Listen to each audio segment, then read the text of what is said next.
ओम पूर्णमदः पूर्णमिदं पूर्णात् पूर्णमुदच्यते पूर्णस्य पूर्णमादाय पूर्णमेवावशिष्यते।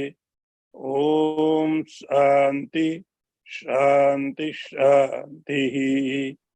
शंकरं शंकराचार्यं केशवं वादरायणं सूत्रभाष्यकृतौ वन्दे भगवन्तौ पुनः पुनः। ईश्वरो गुरुरात्मेति मूर्तिभेद विभागिने व्योमवद्व्याप्तदेहाय दक्षिणामूर्तये नमः। ओम शांति शांति शांति।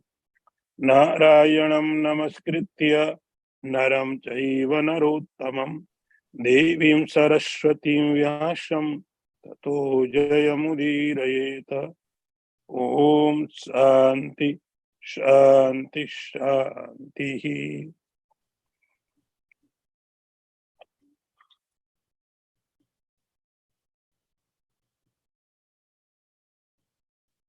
कर्म ब्रह्मोद्भवं विद्धि ब्रह्माक्षर समुद्भवम् तस्मात् सर्वगतं ब्रह्म नित्यं यज्ञे प्रतिष्ठितम्।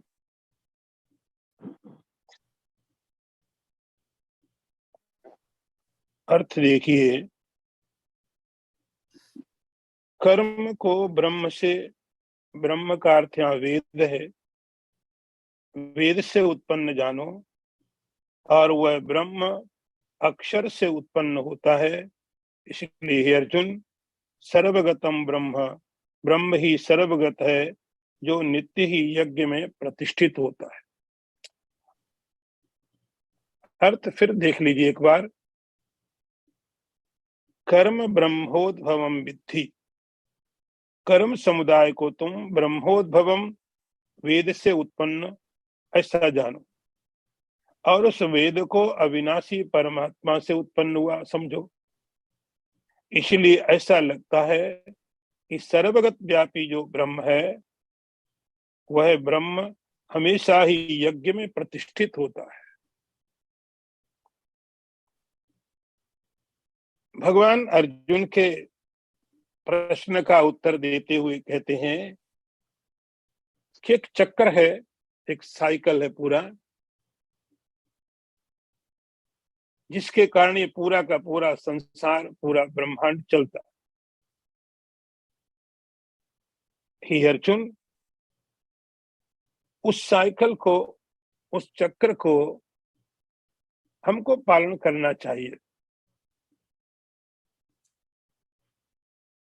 और उसमें क्या बताया, इस सब का कारण कर्म है। कर्म, यज्ञ कर्म समुद्भवा, यज्ञ कर्म से उत्पन्न होता है। अब प्रश्न यह होगा कि कर्म सबका कारण है, कर्म सबके लिए आवश्यक है, लेकिन कौन सा कर्म मैं करूं, कौन सा कर्म नहीं करूं, ये कैसे मालूम पड़े? कर्म, एक बात भगवान ने बताई कर्म योग केवल लेकर के, इसलिए ही अर्जुन कर्म तो करना ही है। प्रश्न यह होगा कि कर्म, कौन सा कर्म मैं करूं, कौन सा नहीं करूं? कौन डिसाइड करेगा कौन से कर्म मेरे लिए अच्छे हैं, कौन से नहीं? किसकी बात सुने? कई बार आपके मन में विचार आता है, ये मुझे करना है, लेकिन जो हम करने जा रहे हैं जरूरी नहीं कि वो सही कर्म हो। उपनिषद कहते हैं हमेशा ही हमारे सामने दो चीजें आती है, एक श्रेय, दूसरा प्रेय। एक श्रेय जो अच्छा होता है, और एक प्रेय जो अच्छा दिखता है, लेकिन जब उसका परिणाम आता है तो अच्छा नहीं होता। एक श्रेय, दूसरा प्रेय, और हमारा मन हमेशा ही श्रेय की छोड़ करके प्रेय में चला जाता है। किसकी बात में? अब जो हमारे साथ, हमारे परिवार में हैं, पेरेंट्स हैं, सोसाइटी में अच्छे लोग हैं, जिनको हम रेस्पेक्ट करते हैं। तो जरूरी नहीं कि जो लोग वो कहने जा रहे हो वो सही हो। जिनकी हम बात सुनते हैं, जिनको आदर देते हैं, आवश्यक नहीं कि उनका जो निर्णय है, उनका जो डिसीजन वो सही हो। तो कैसे मालूम पड़े कि हमें कौन से कर्म करने चाहिए और कौन से कर्म नहीं करने चाहिए? तब भगवान कहते हैं, कर्म ब्रह्मोद्भवम विद्धि। कर्म को यदि जानना है, कौन सा कर्म आपको करना चाहिए, कौन से कर्म नहीं करना चाहिए, उसका एक ही कारण होता है, और होता है ब्रह्म। ब्रह्म का अर्थ होता है वेद। यहाँ पर इस मंत्र में, इस संदर्भ में ब्रह्म शब्द का अर्थ ब्रह्म नहीं होता है, ब्रह्म का अर्थ वेद होता है। तो जो वेद है वो अल्टीमेट अथॉरिटी है कर्म के लिए। तो हमको ब्रह्म से, वेद से जानना पड़ेगा कि क्या कर्म हमारे लिए ठीक है, क्या कर्म सही नहीं है। जो वेद हमें बताता है कि ये कर्म तुम्हें करना चाहिए, ये तुम्हारी ड्यूटी, ये तुम्हारी कर्तव्य है, तुम माता हो, पिता हो, भाई हो, तो तुम्हारे ये कर्तव्य होते हैं। तुम गृहस्थ आश्रम में हो तो ये कर्तव्य होते हैं। तुम संन्यास आश्रम में तो ये तुम्हारी ड्यूटीज होती है। तो कर्मों का निर्णय, कर्मों की जो मीमांसा है, कर्म कौन से हमारे लिए ठीक है, उसका एकमात्र सोर्स होता और होता वेद। कर्म ब्रह्मोद्भवम विद्धि। अब हम तो वेद कैसे पढ़ने जाएं? सारे वेद हमको पता नहीं। हमको थोड़ी पता है वेदों में क्या लिखा, हम पढ़ने जाएं समझ में भी नहीं आएगा। तो हम अपने कर्मों को कैसे निर्णय करें, कैसे समझें कि वेद में हमारे लिए क्या कर्म बताए गए हैं, कौन सा कर्म है हमारे लिए वेद में। उसका तो तरीका यही होता है कि आप दूसरे दूसरे जो वेद के अनुसार शास्त्र हैं, जितना आप पढ़ सकते हैं पढ़िए। और बाकी ऐसे लोगों से हमें जानना पड़ता है जो वेदों को जानते हैं। आवश्यक नहीं कि हम भी जाएं और वेद पढ़ें, तब हमें पता चले कि वेदों में हमारे लिए क्या लिखा हुआ है। आवश्यक ये होता है हमें कर्म जानने, हमारे लिए क्या कर्तव्य है, तब हमको उनको पूछना पड़ता है जो शास्त्रों को जानते हैं। हमको उनसे सुनना पड़ता है और वो बताएंगे आपके लिए ये कर्तव्य है, आपके लिए ये कर्म है, ये आपकी ड्यूटी। आप गृहस्थ आश्रम में है तो आपके लिए ये कर्म करने चाहिए। आप ब्राह्मण है तो आपके लिए ये कर्तव्य करने चाहिए। आपकी ड्यूटी, आपके कर्तव्य वो लोग बताएंगे जो उसके जानकार। तो भगवान कहते हैं कर्म का जो कारण है, कर्म को जहां से जानने का सोर्स है, वो वेद है। अब क्वेश्चन होगा कि वेद की बात क्यों, वेद की बात हम क्यों माने? तो भगवान ने आगे कहा, ब्रह्माक्षर समुद्भवम। ये जो ब्रह्म है अर्थात वेद है, ये वेद आए कहां से, इनकी ऑथेंटिसिटी आप कैसे मानेंगे? वेद कहां से आए? तब भगवान कहते अक्षर समुद्भवम। अक्षर का अर्थ यहाँ परमात्मा है, ईश्वर है, भगवान है। वेदों की उत्पत्ति, वेदों का होना, उत्पत्ति मैं कह रहा हूं लेकिन उत्पत्ति का अर्थ यहाँ पर प्रकट होना। तो वेदों का होना, वेदों का उत्पन्न होना, वो कैसा है? ब्रह्म से, परमात्मा से, भगवान से। इसीलिए ऐसा लिखा है, यस्य निश्वसितम साम वेदा ऋग्वेदा यजुर्वेदा। परमात्मा की श्वास है वेद, परमात्मा की श्वास, ईश्वर का अस्तित्व है। वेदों के द्वारा ही ईश्वर का अस्तित्व साबित होता है। फिर आप अनुभव करिए। लेकिन ईश्वर को, अस्तित्व को, ईश्वर के सत्ता को बताने के लिए एकमात्र वेद होते हैं। तो सृष्टि के प्रारंभ में आप ऐसे समझो कि सृष्टि के प्रारंभ में जैसे ही ब्रह्मा जी की उत्पत्ति हुई, और मंत्र लिखता है, यो ब्रह्मांडम विदधाति पूर्वम यो वै वेदांश्च प्रणोति तस्मै। ब्रह्मा जी की उत्पत्ति होने के साथ में भगवान ने ब्रह्मा जी को वेद दिए। वेद पूरे के पूरे ब्रह्मांड का एक कॉन्स्टिट्यूशन, वेद पूरे के पूरे ब्रह्मांड का संविधान है। इस प्रकार से संसार चलाना चाहिए। जैसे हम लोग कोड बना लेते हैं, हम रूल्स बना लेते हैं। हमको अपना घर चलाना है कि हमारा बाथरूम इधर है, टॉयलेट इधर है, बेडरूम इधर है, ऐसे किचन इधर है। तो एक छोटा सा घर चलाने के लिए हमको रूल्स बनाने पड़ते हैं। एक सोसाइटी चलाने के लिए हमको रूल्स बनाने पड़ते हैं। कंट्री चलाने के लिए रूल्स बनाने पड़ते हैं। तो इतना बड़ा ब्रह्मांड, इतनी बड़ी ब्रह्मांड को बनाने के लिए रूल तो चाहिए। सब अपने आप नहीं चलेगा। उस रूल का ही नाम वेद है। और रूल किसने दिया? ब्रह्माक्षर समुद्भवम। उस परमात्मा ने ब्रह्मा जी को वेद दे दिए, वेद संसार को चलाने के लिए। तस्मात् सर्वगतम ब्रह्म नित्यम यज्ञ प्रतिष्ठितम। भगवान कहते हैं अब उन वेदों में जो परमात्मा है, जिसका वर्णन किया गया है परमात्मा का वेदों में, वो परमात्मा यज्ञ में प्रतिष्ठित है, यज्ञ में रहता है। तो इस प्रकार से भगवान ने अर्जुन को एक साइकिल के बारे में, चक्र के बारे में बताया। अब अगला देखिए मंत्र। एवं प्रवर्तितम चक्रम नानुवर्तयति या अघायुरिंद्रिया रामो मोघम पार्थ सजीवते।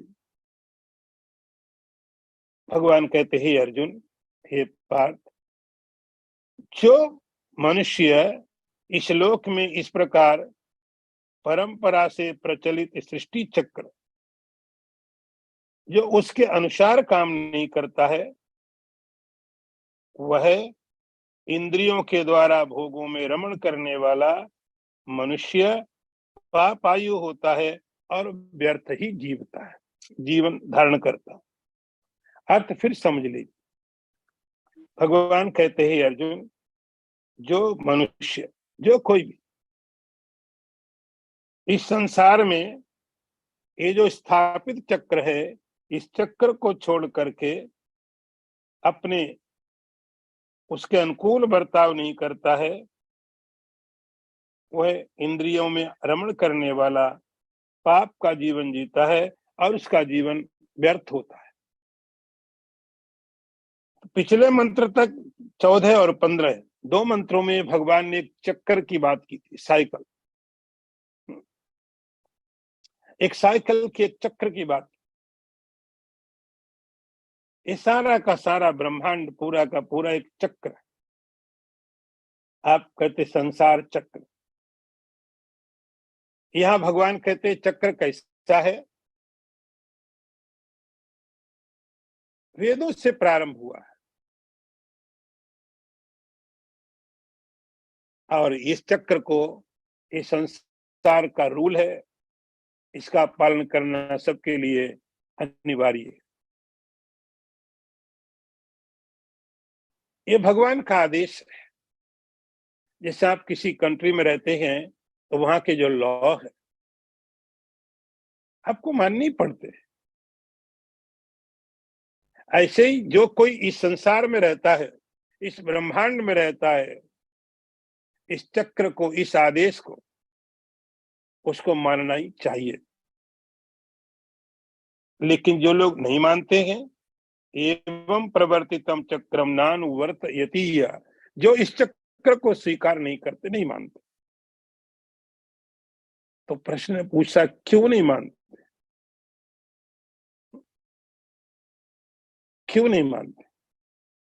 तो बड़ा सुंदर यहाँ एक शब्द दिया, इंद्रियाराम। इंद्रियाराम क्यों नहीं मानते हैं? क्योंकि वो व्यक्ति इंद्रियाराम, इंद्रियों का जो सुख होता है उसमें ही लगे रहते हैं। अब थोड़ा इस शब्द को आपको यहां समझना पड़ेगा, इंद्रियाराम को। इंद्रियाराम का अर्थ होता है कि तुरंत में सुख चाहिए, जिसकी दृष्टि दूर नहीं है।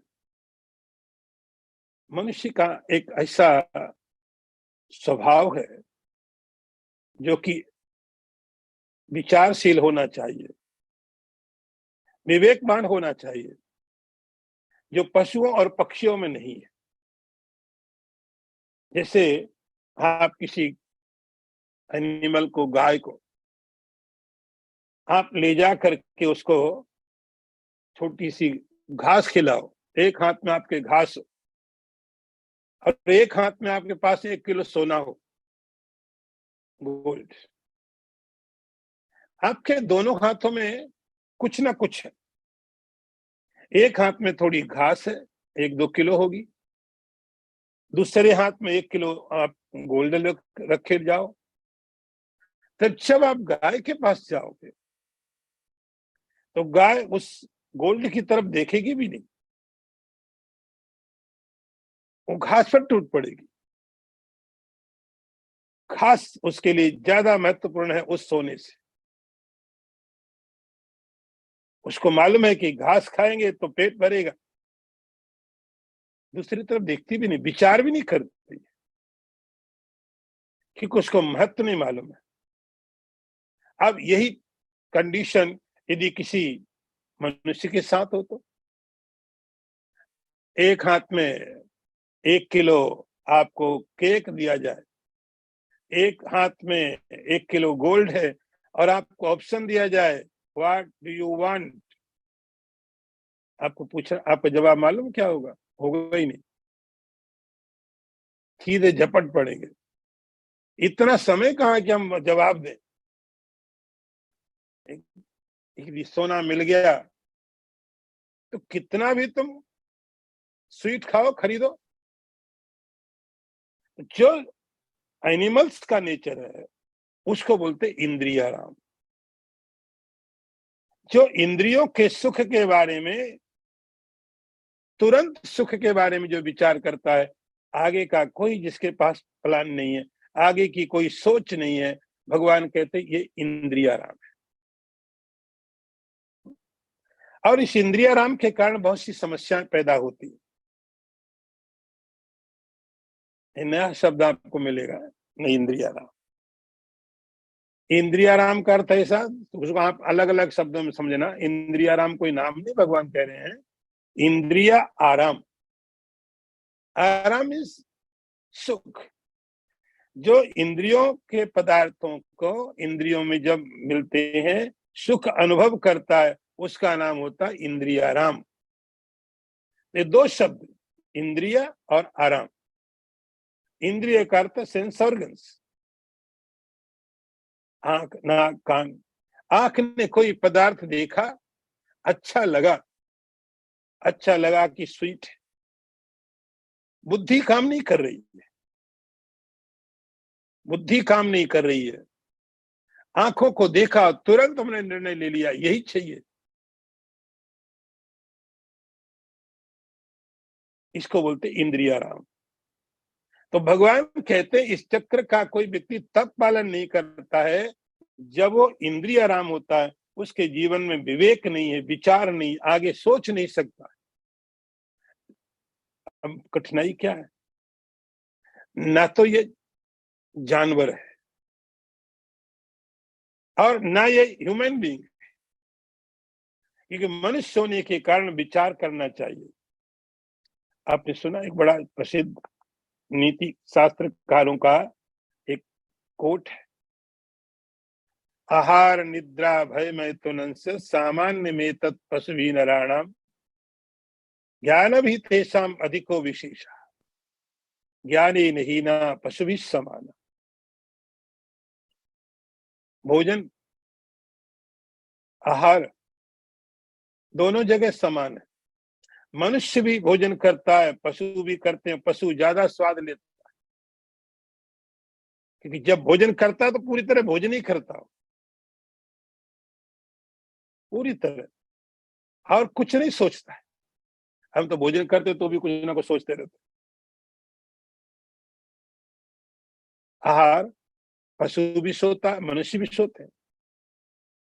पशुओं के जीवन में भी डर होगा, मनुष्य को भी डर होता है।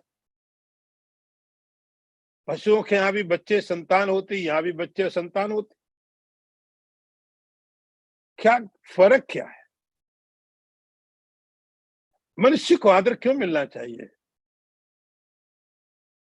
इसलिए ये मनुष्य के अंदर में ज्ञान है।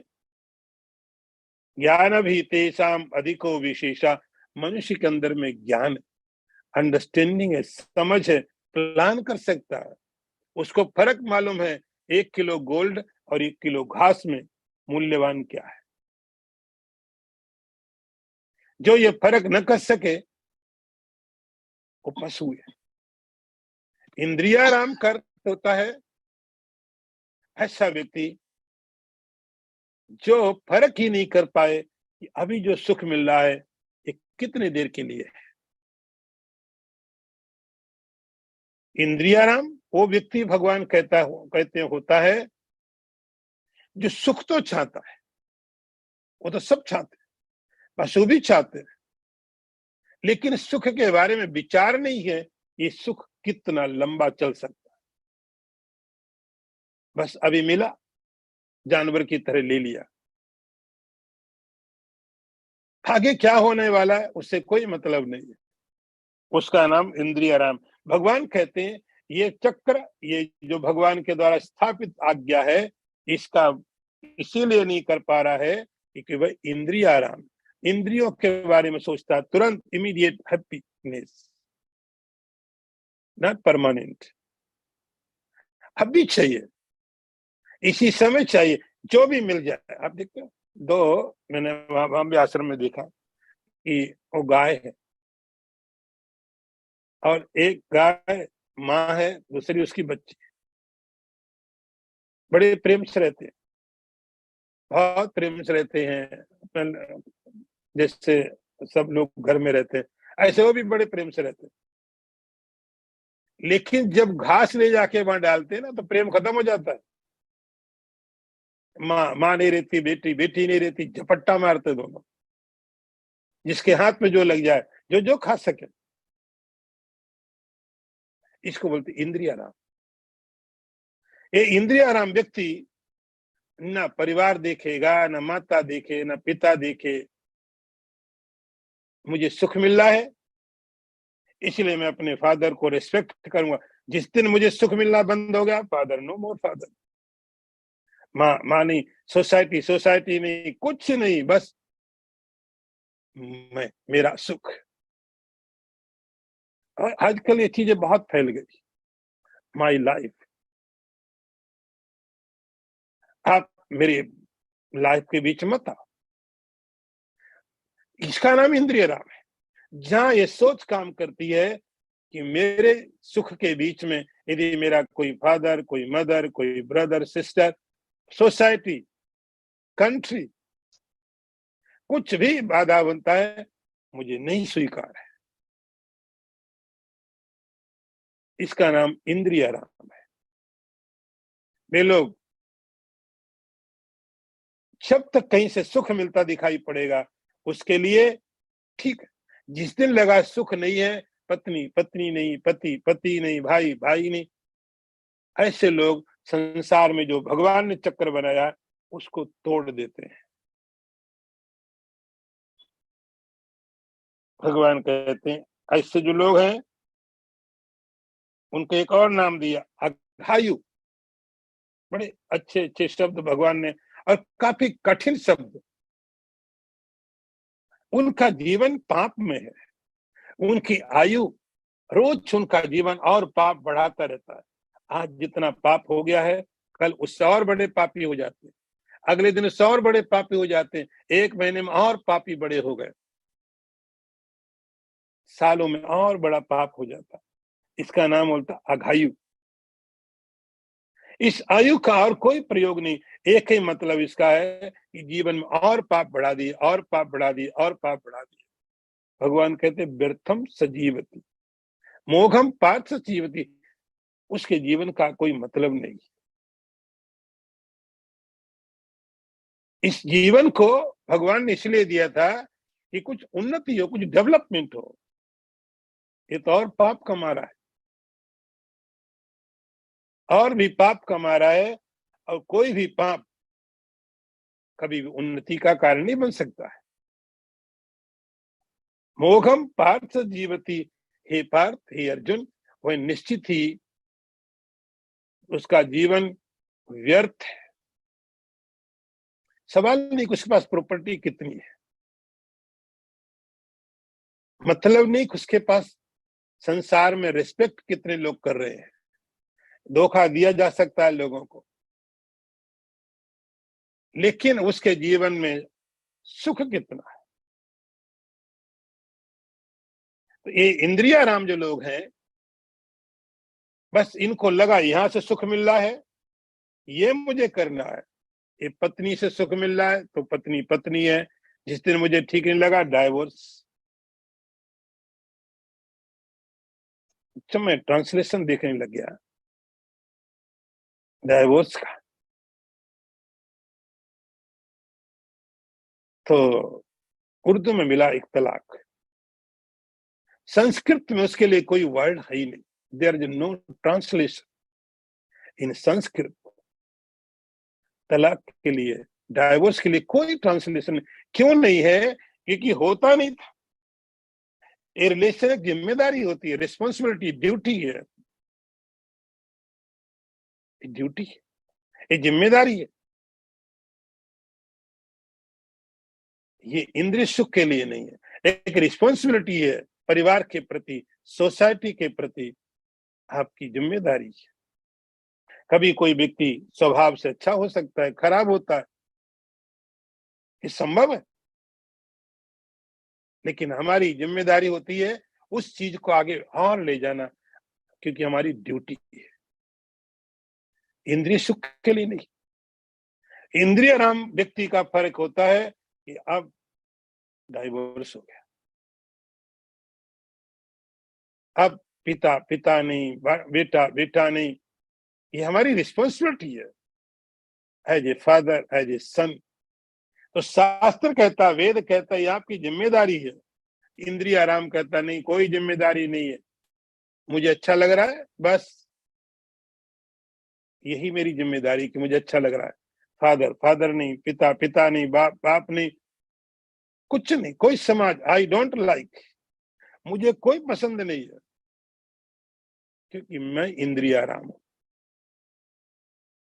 वेद कहता तुम्हारी ड्यूटी है, तुम्हारी कर्तव्य है। मोघम पार्थ स जीवती, हे पार्थ, व्यक्ति व्यर्थ में जीता रहता है। अब अगला मंत्र देखिए,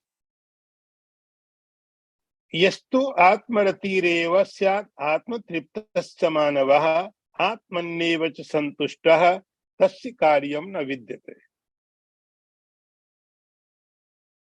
अर्थ देखिए, तू परंतु जो मनुष्य आत्मा में रमण करने वाला, आत्मा में तृप्त तथा आत्मा में संतुष्ट हो, उसके लिए कोई कर्तव्य नहीं है। अभी टॉपिक चेंज किया। अभी भगवान ने अर्जुन को एक बात कही थी, क्वेश्चन था अर्जुन का, आप मुझे एक बात बताइए, मेरे लिए क्या ठीक है, कर्म करूं या कि नहीं करूं? कर्म योग अच्छा है कि मेरे लिए ज्ञान योग अच्छा? मैं क्या करूं? एक एक बात बताओ। भगवान ने कहा, पहले समझो, तो यहां तक भगवान ने अर्जुन को कर्म के बारे में बताया, कर्म के बारे में, कर्म का चक्र, कर्म का स्वभाव ये बताया। ये अर्जुन, ये डायरेक्ट क्वेश्चन नहीं है, हम आपको बता रहे हैं, एक्सप्लेन कर रहे हैं, ये कर्म की प्रक्रिया है। तुम देखो किस कैटेगरी में हो, अपने आप को तुम देखो कि तुम किस कैटेगरी में हो, किस क्लास में तुम अपने को फिट मानते हो। यहां तक भगवान ने बोल दिया। इसलिए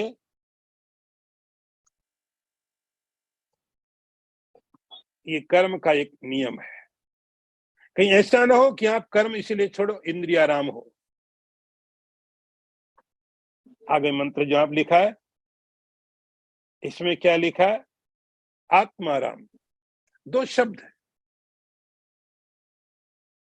पहले आपने सुना इंद्रियाराम, जो इंद्रियों में आराम करता है, इंद्रियों के सुखों में लगा रहता है, उस व्यक्ति के लिए भगवान कहते हैं इस व्यक्ति को तो कर्म करना ही पड़ेगा, नहीं तो ये अपने जीवन को व्यर्थ में जाएगा और पाप और बढ़ाता रहेगा। अब दूसरा व्यक्ति देखो, यस्तु, तू का अर्थ है ठीक अपोजिट, परंतु, जैसे आप कहते हैं इसी टॉपिक को करते करते ये सब चीजें हैं, परंतु इनको छूट दी जाती है। ऐसे ही भगवान कहते तू, परंतु हे अर्जुन, यस्तु आत्मरतिरेव, आत्माराम, आत्माराम। यहां भगवान ने तीन शब्दों का उपयोग किया है ऐसे व्यक्ति के लिए। तीन शब्द हैं, वे शब्द आत्मरति, आत्मतृप्त, आत्मसंतुष्ट। तीन शब्द। ऊपर से देखने में तीनों शब्द एक जैसे लगते हैं। तो पहले हमने सुना इंद्रियाराम के बारे में, अब आप सुनिए आत्माराम के बारे में। तो तीन शब्द, आत्मरति, आत्मतृप्त और आत्मसंतुष्ट। भगवान कहते ऐसे व्यक्ति के लिए तस्य कार्यम न विद्यते, उसके लिए कोई ड्यूटी नहीं होती, उसके लिए कोई कर्तव्य नहीं होता है। ये तीन शब्दों को थोड़ा यहां समझना हमको। आत्मरति, रति का अर्थ होता प्रेम,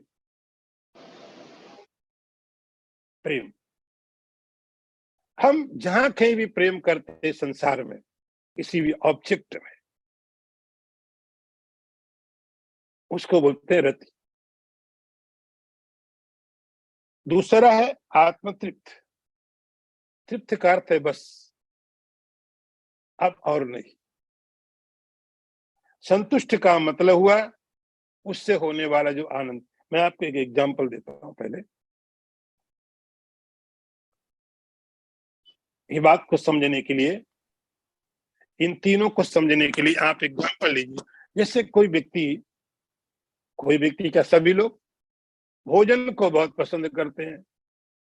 वो पसंद करो या हमारी रिक्वायरमेंट, भोजन तो रिक्वायरमेंट, बेसिक नीड, वो लक्ष्य नहीं है, बेसिक नीड है। लेकिन उसमें से हम कुछ चीजें सेलेक्ट करते यदि हमारे पास ऑप्शन हो तो। भोजन ऑप्शन नहीं है, भोजन तो बेसिक चीज है। लेकिन भोजन में ऑप्शन तब होगा, I like this, I love that. अब किसी को स्वीट बहुत पसंद है, सबको नहीं होती, लेकिन किसी को स्वीट बहुत पसंद है, तो कह सकते हैं ये आत्मरति की तरह ये हर व्यक्ति मीठे को प्रेम करता है, इसकी मीठे में रति है। अब किसी व्यक्ति ने मीठे को बहुत पसंद करता है, पागल है उसके लिए, जहां भी मिल जाए नहीं देखेगा डॉक्टर ने क्या बोला, पेट क्या कह रहा है, खाया खाया खाया। लेकिन समझो किसी व्यक्ति ने 50 रसगुल्ले खा लिए, 50 रसगुल्ले, इसलिए बोलना कि कोई ज्यादा खाए तो इससे ज्यादा क्या खाएगा। 50 रसगुल्ले खाने के बाद अब क्या हो गया, तृप्ति हो गई। बस अब 50 तो खा गया मैं, लेकिन 51 ये नहीं खा सकता हूं। यदि मैंने खा लिया वोमिटिंग हो जाएगी, वोमिटिंग हो जाएगी। तो 50 तक 1 से 2 3 4 5 खाते रहे, बड़ा अच्छा लगता रहा, बड़ा अच्छा लगता रहा, बहुत अच्छा लगता रहा। लेकिन जैसे जैसे क्वांटिटी बढ़ती रही रसगुल्लों की, वैसे वैसे उसका जो टेस्ट है अब उतना अच्छा नहीं रहेगा जैसा कि पहला खाया था। वो टेस्ट थोड़ा थोड़ा कम होने लगा। और जैसे ही 45 के ऊपर निकला, उसके बाद तो लगा बस करो, अब बस करो। पुराने समय में एक बात मुझे याद आ गई कि कुछ जो बहुत बड़े बड़े भंडारा करने वाले सेठ लोग होते थे, पैसे वाले, वो ब्राह्मणों को भोजन कराते थे। भोजन कराते थे। इंडिया में तो कल्चर है कि जब भोजन पूरा हो जाए उसके बाद शुरू करो पूछना, और ले लो, और ले लो, और ले लो। तो वो जो सेठ था बड़ा चालाक था। वो क्या आदर भी हो सकता है उसकी तरफ से। जब सब ब्राह्मण भोजन करे उसके बाद निकलता था, बोले 1 लड्डू और ले लो। बोले बस बस अब नहीं खा सकता। अरे ले लो, अब नहीं खा सकता। अच्छा 1 लड्डू खाओगे तो 1 रुपया दूंगा। उस समय रुपया बहुत महंगा होता था। अब वो लालच में बेचारे खाते थे। अब बस अब नहीं खा सकता। उसने कहा 1 लड्डू और खाओगे तो 5 रुपए दूंगा। और कोशिश करते थे खाने की, और लड्डू खाओगे तो 50 रुपए दूंगा। अब एक एक लड्डू इतना इतना भारी पड़ने लगता था। वो लड्डू पहले बहुत अच्छा लगता था। वो कहता 1 लड्डू 100 रुपया, उस समय 100 रुपया बहुत बड़ी बात। अब 1 लड्डू खाने के लिए उनको स्ट्रगल करना पड़ता था। कई तो बीमार पड़ जाते थे, कई तो मर भी जाए। तो जो लड्डू खाने में इतना अच्छा लगता था, अब एक एक लड्डू के लिए 100 रुपया मिल रहा है, लेकिन नहीं खाया जा रहा। इसको बोलते हैं तृप्त। आप नहीं खा सकता। अब लड्डू में प्रेम है, लेकिन आप तृप्ति हो गई और संतुष्ट, संतुष्टि, संतुष्टि, तृप्ति के बाद एक लिमिट में आपने खाया। खाने के बाद आपको बड़ा अच्छा लगा, बोले बड़ा अच्छा टेस्ट आ रहा है, डोंट डिस्टर्ब मी। बहुत अच्छा टेस्ट आ रहा है, अभी अभी बढ़िया बढ़िया स्वीट खाया है। मैं तो स्वीट की बात करूंगा, मिर्ची की बात थोड़ी करूंगा। तो बड़ा अच्छा टेस्ट आ रहा है, अभी और कुछ नहीं खा सकता हूँ, और कुछ नहीं चाहिए। क्या होता है कि जैसे आप भोजन करते हो, भोजन आपने कर लिया, बोले भोजन तो बड़ा अच्छा बना था, बड़ा अच्छा था, वो तो सही है। लेकिन ऊपर से एक पापड़ होता तो अच्छा लगता। ये असंतुष्टि है। संतुष्टि का अर्थ हुआ अब कुछ नहीं चाहिए, भोजन बहुत हो गया, अब थोड़ा सा हाजमोला चाहिए। ये संतुष्टि नहीं है। अब कुछ नहीं चाहिए, आई एम डन कंप्लीटली। अब कुछ नहीं चाहिए। 3 शब्द हैं। अब इन तीनों शब्दों का यूज कहां पर किया गया? आत्मा में। मैंने तो आपको एग्जाम्पल दिया था भोजन का, क्योंकि भोजन तुरंत समझ में आ जाता है, एटलीस्ट मुझे। अब ये तीनों शब्दों का प्रयोग कहां करना है? आत्मा में। आत्मरति, आत्मतृप्त, आत्मसंतुष्ट। तो भगवान कहते हैं कि जो व्यक्ति प्रेम आत्मा में करता है, तृप्त उसी में होता है, और संतुष्ट उसी में होता है, तस्य कार्यम न विद्यते। हे अर्जुन, उस व्यक्ति के लिए कोई कार्य नहीं, कोई संविधान नहीं, कोई रूल नहीं है। उसके लिए संसार चक्र नहीं है, उसके लिए कोई संसार चक्र नहीं है। अगला मंत्र देखिए, नैव तस्य कृतेनार्थो न कृते अनेह कश्चन न चास्य सर्वभूतेषु कश्चित् अर्थ विपाश्रयः। अर्थ देखिए इसका, उस व्यक्ति के लिए इस संसार में न तो कोई कर्म करने से कोई प्रयोजन रहता है और न कर्मों के नहीं करने का कोई अर्थ रहता है। वह संपूर्ण प्राणियों में उसका किंचन मात्र भी स्वार्थ का संबंध नहीं रहता है। Opposite correct. इंद्रियाराम जो आपने पहले सुना था, और उसके ठीक अपोजिट आत्माराम। इंद्रियाराम का जो सुख होता है वो होगा लेकिन बहुत थोड़े समय के लिए। आत्माराम का जो सुख होता है हमेशा के लिए होता है। अब भगवान उस आत्माराम की बात करते हैं, अर्जुन नैव तस्य कृतेनार्थो। भगवान कहते हैं उसके लिए कोई संविधान नहीं, उसके लिए कोई संसार का चक्र नहीं है, वो संसार का व्यक्ति नहीं है, वो है ही नहीं संसार का, वो तो आत्मा का है, संसार का है ही नहीं। ऐसे व्यक्ति के लिए ना तस्य कृतेन अर्थ, मैंने क्या किया इससे उसका कोई मतलब नहीं। मैंने क्या किया क्या नहीं किया मुझे कोई लेना देना नहीं। हम कई बार बैठ के सोचते हैं मुझे ये करना चाहिए था और मैंने मिस कर दिया, या मैंने ये किया बड़ा अच्छा कर दिया मैंने, उसको कोई लेना देना नहीं। उसने कोई राजस्व यज्ञ कर दिया हो, भूल गया। उसने कोई बहुत बड़ी तपस्या कर दी हो, मुझे कोई लेना देना नहीं, क्योंकि उसका फल उसको नहीं चाहिए। ना तस्य कृतेन अर्था कृतेन, जो कुछ हो चुका है हो गया। जीवन है, शरीर है, इंद्रियां हैं, सब कर्म हो रहे। तो यदि उससे कुछ अच्छा हो गया तो भी कोई लेना देना नहीं, शरीर से कुछ खराब हो गया तो भी मुझे कोई लेना देना नहीं। ना तस्य कृतेन अर्थ। और जो नहीं किया उसका कोई पछतावा नहीं। ये करना चाहिए तो कुछ नहीं करना चाहिए, बस जो मुझे करना था मैंने कर लिया। ना तस्य कृतेन अर्थ। तो किसी भी कर्म में, कर्म दो तरह से, जो कर्म हमने कर लिए और जो कर्म नहीं किए, ये दोनों ही डिवीजन उस व्यक्ति के काम की नहीं होती। कि वो आत्मा में रमण करने लग गया, आत्मा में चला गया। कर्म की व्यवस्था उनके लिए चलती है जो ऑब्जेक्ट के साथ है। आपको कहीं जाना तो आपको चलना है, आपको कहीं नहीं जाना तो क्या करना है? कुछ नहीं करना है।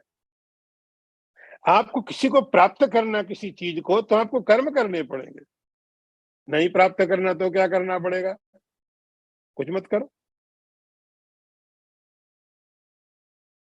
तो उसका सारा का सारा संबंध किसके साथ? आत्मा के साथ। और आत्मा को प्राप्त करना नहीं पड़ता है, इसीलिए उसको कर्म के साथ कोई संबंध नहीं है। न चास्य सर्वभूतेषु कश्चित अर्थ विपाश्रयः, भगवान कहते हैं। तो ना तो उसका संपर्क, उसका संबंध किसी पदार्थ से है, किसी ऑब्जेक्ट के प्रति कोई नहीं है। मुझे ये प्राप्त करना तो मुझे काम करना है, ये हम जानते हैं। ये हमें मालूम है, यदि मुझे कुछ प्राप्त करना, कुछ चाहिए तो मुझे कुछ करना पड़ेगा। फिर आप अपना एक टारगेट बनाते हो, आपको क्या चाहिए उसके हिसाब से आप कर्म करते हो।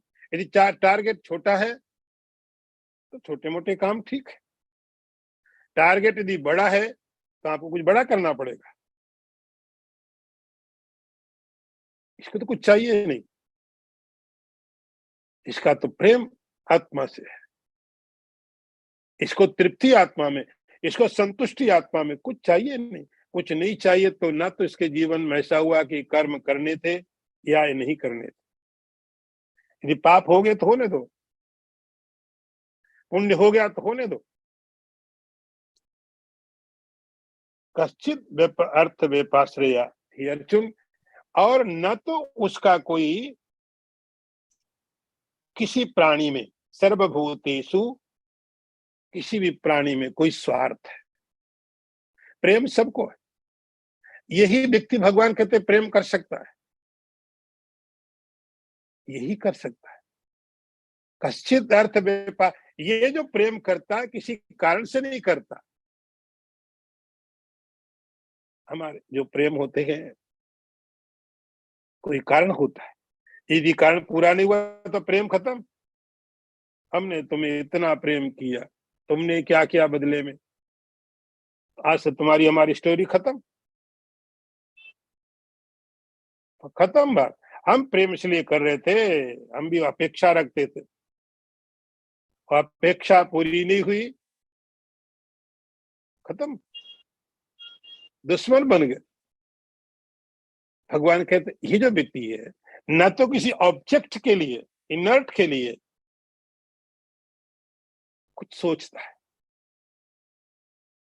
और नहीं जो कोई व्यक्ति संसार में है, कश्चित अर्थ, उसका कोई स्वार्थ नहीं, उसका कोई कारण नहीं कि मुझे इससे ये मिलेगा। बस कोई इसलिए नहीं प्रेम करता है कि मुझको इससे ये मिलेगा। अब प्रेम करना उसका स्वभाव है। अग्नि का स्वभाव जैसे गर्म होता है, बर्फ का स्वभाव जैसे ठंडा होता है, ऐसे इस व्यक्ति को, इसको प्रेम करना किससे, आत्मा से, आत्मरति, इसका स्वभाव, इसका नेचर है। इसके लिए प्रैक्टिस नहीं करनी पड़ती है, उसका स्वभाव है, उसकी आदत बन गई। तो किसको प्रेम करता है, संपूर्ण प्राणियों को करता है, लेकिन कोई स्वार्थ के बिना करता है। इसलिए नहीं प्रेम कर रहे हैं कि तुमको ये हमको रिस्पॉन्स करना चाहिए, तुमने नहीं किया, बात खत्म।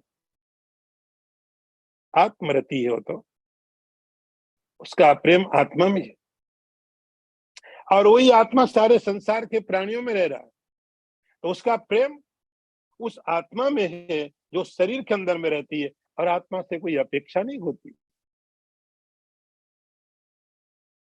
कश्चित अर्थ व्यपाश्रया, उसका कोई स्वार्थ नहीं है, बस प्रेम उसका स्वभाव है, प्रेम उसकी आदत है। जहां कहीं भी हो, किसी भी प्राणी को देखता है उतनी प्रेम करता है जितना प्रेम किसी देवता को करेगा, उतनी प्रेम किसी एनिमल को भी करेगा, कि उसका प्रेम किसी स्वार्थ से नहीं होता। अब अगला मंत्र देखिए, तस्मादसक्तः सततम कार्यम कर्म समाचर, असक्तो ही आचरण कर्म परमाप्नोति पुरुषः।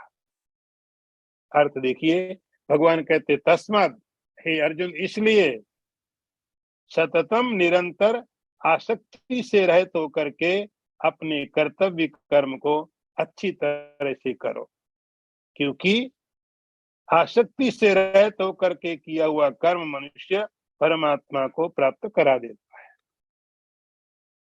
अर्थ फिर समझ लीजिए, भगवान कहते तस्मात, इसलिए हे अर्जुन, निरंतर ही अनासक्ति पूर्वक अपने कर्तव्य कर्मों को अच्छी तरह से करो, क्योंकि आसक्ति से रहित होकर के कर्म करता हुआ मनुष्य परम आपनोति, परम को, परमात्मा को प्राप्त करता है। अभी देखिए कंक्लूजन आया, कंक्लूजन आया, भगवान कहते तस्मात, देयरफॉर। ये अब भगवान ने दो तरह के पुरुषों की बात कर, दोनों रास्ते भगवान ने डिस्क्राइब कर दिए। अर्जुन की जो सवाल था, अर्जुन का ज्ञान योग कर्म योग, भगवान ने कहा पहले तुम समझ लो, पहले तुम समझ लो कि ज्ञान योग क्या है, कर्म योग क्या है। तो भगवान ने पहले कर्म योग के बारे में बता दिया। अब फिर थोड़ी बातें भगवान ने उस ज्ञानी के बारे में बता दी, उस व्यक्ति के बारे में 2 श्लोकों में बता दिया जो आत्मज्ञानी है, जो सांख्य योग का, ज्ञान योग का अधिकारी है। तो दोनों बातें भगवान ने बता दी।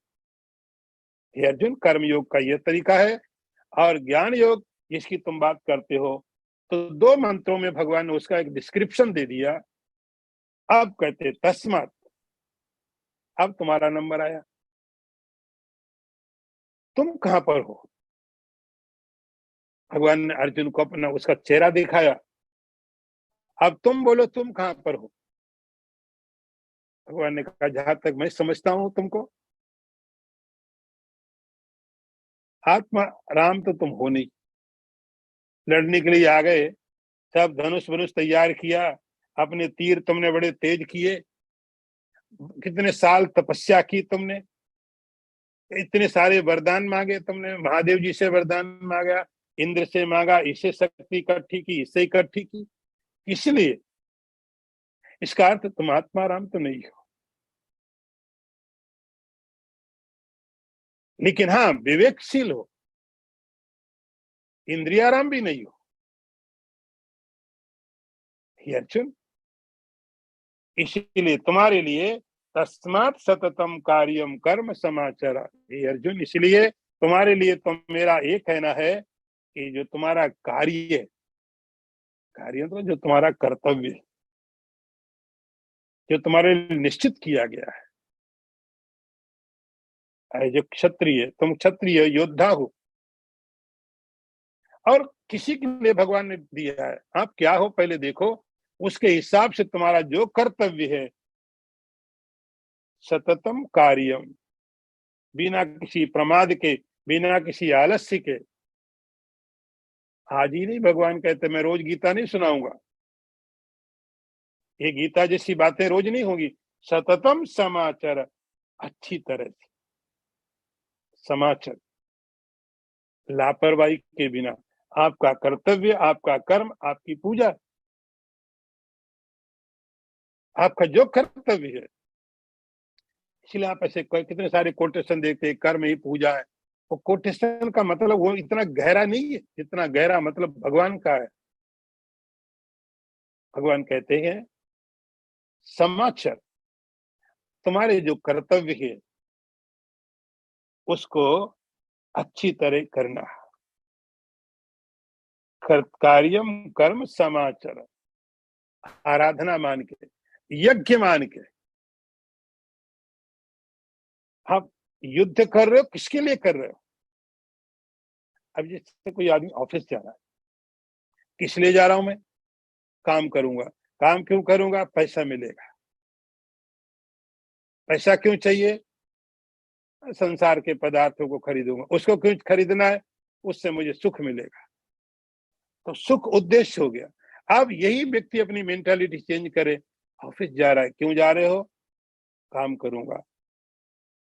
क्यों करोगे, मेरी ड्यूटी है, परमात्मा की आज्ञा है, ईश्वर की आज्ञा है कि मुझे अपने परिवार का, अपने बच्चों का, अपने समाज का, अपने राष्ट्र का, मुझे, मुझसे ये कर सकता हूं तो उनको सुखी करने के लिए मैं करूंगा। और यदि वो लोग सुखी होंगे, आप अपने आप सुखी हो जाओगे।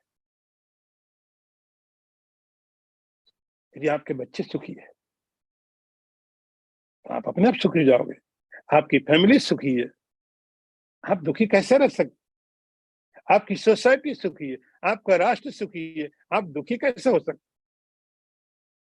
परमात्मा सुखी है। इसी को बोलते हैं भगवान प्रसन्न हो गए। अरे भगवान तो हमेशा प्रसन्न होता है। जब आपका परिवार सुखी है, आपके बच्चे सुखी है, आपकी सोसाइटी सुखी है, आपका देश सुखी है, विश्व सुखी है। ये ऋषि पागल नहीं थे जो कह रहे थे सर्वे भवन्तु सुखिनः। ये भाव भगवान कहते हैं अच्छी तरह असक्तो ही आचरण कर्मा परमाप्नोति पुरुषार्थ। ये अर्जुन, असक्त, मैं इसलिए कर्म कर रहा हूं, अपने लिए नहीं कर रहा हूं, मेरी ड्यूटी है। भगवान ने मुझे काम दिया है।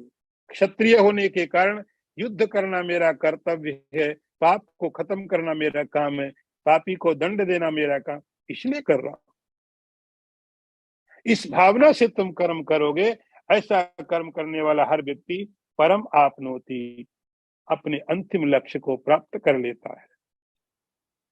ओम पूर्णमदः पूर्णमिदं पूर्णात् पूर्णमुदच्यते पूर्णस्य पूर्णमादाय पूर्णमेवावशिष्यते। ओम शांति शांति शांति।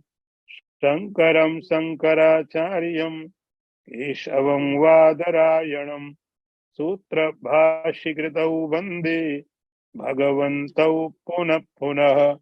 ईश्वरो गुरुरात्मेति मूर्तिभेदविभागिने व्योमवद्व्याप्तदेहाय दक्षिणामूर्तये नमः। ओम शांति शांति शांतिः। नारायणं नमस्कृत्य नरं चैव नरोत्तमं देवीं सरस्वतीं व्यासं ततो जयमुदीरयेत।